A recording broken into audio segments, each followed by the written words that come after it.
Hello and welcome. In this video, we'll talk about configuration keys.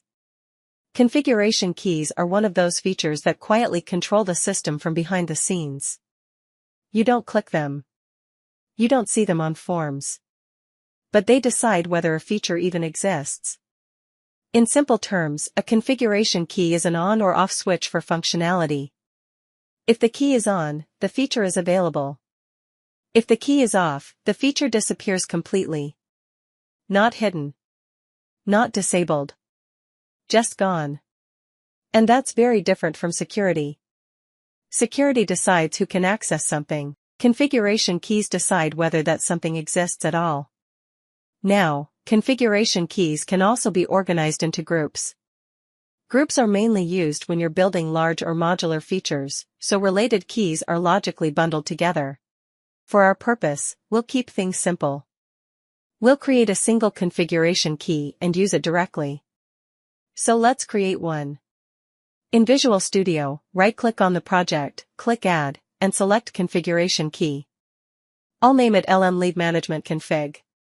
This key represents the entire leave management feature.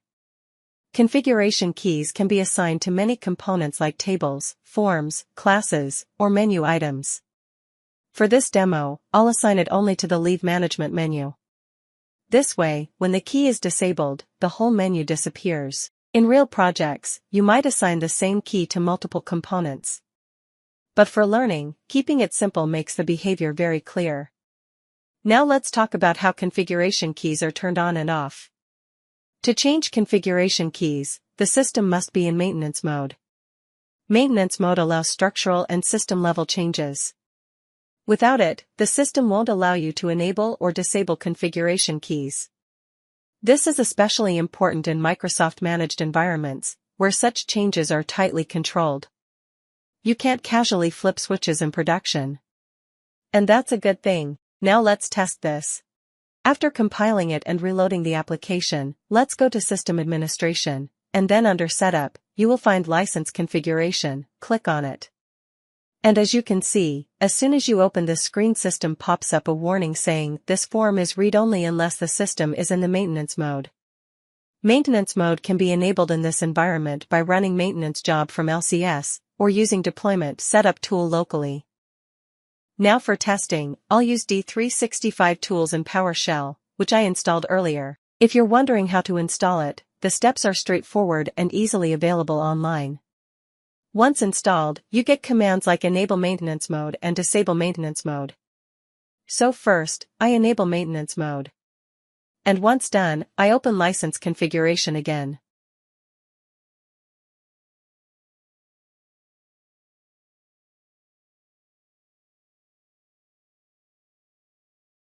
We got an error saying stopping because of running Visual Studio, so let's close Visual Studio and run the command again.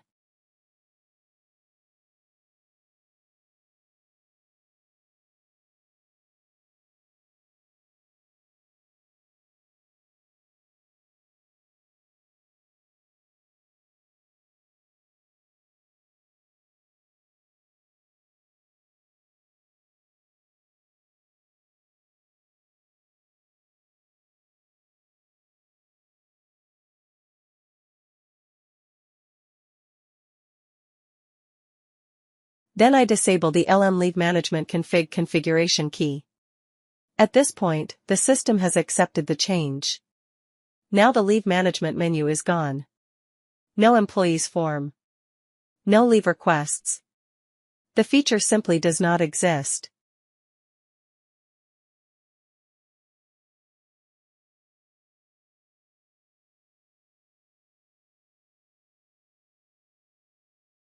Now let's reverse it.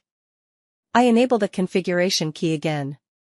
Reload the application. And the leave management menu is back. Everything works as before. In non-development environments, this process is handled differently. Microsoft manages service restarts and cache refresh as part of controlled maintenance operations. That's why changes involving configuration keys are planned carefully in higher environments. One more important point. Configuration keys are widely used in ISV solutions. They help control which features are available based on licensing. This is where license codes come into play. I'll cover license codes in an upcoming video, because that topic deserves proper attention. For now, just remember this.